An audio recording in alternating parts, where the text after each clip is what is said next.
So here's a really close-up view. You're going to have to experience this for yourself looking through the microscope. But here is my, when I said epithelial tissue looking stuff, that's what I mean.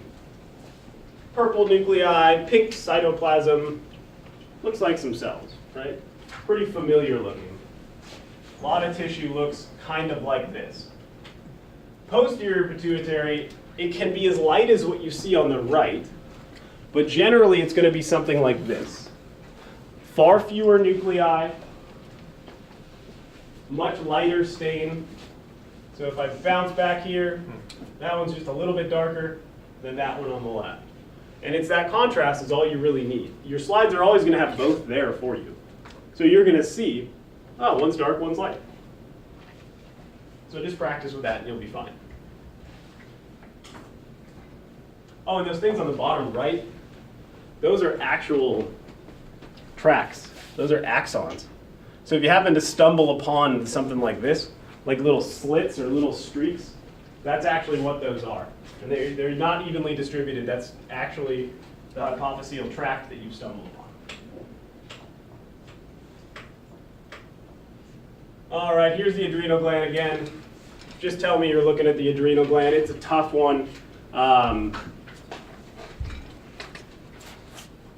And just to explain this, the G, F, R, and M, that's the glomerulosa, fasciculata, reticularis, and medulla. Those are just the different regions.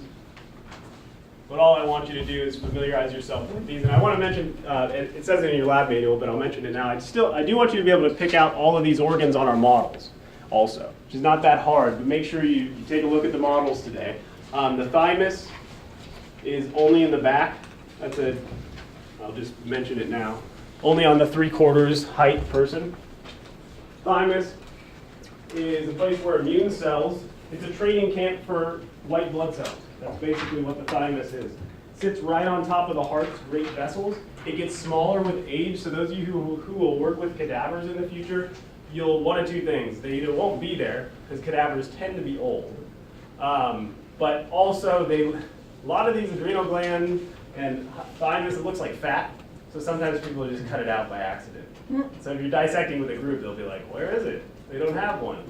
You may or may not have one. But in younger individuals, they're quite large, and again, it's where white blood cells go to basically tell self from non-self. So some people kind of anecdotally think that the loss of the thymus gland is one of the reasons autoimmune disorders happen as we age, because the training camp kind of closes down, and then our white blood cells aren't so good at telling self from non-self.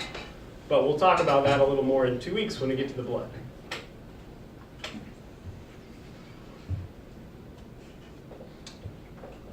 Let's see, yeah. Pancreas.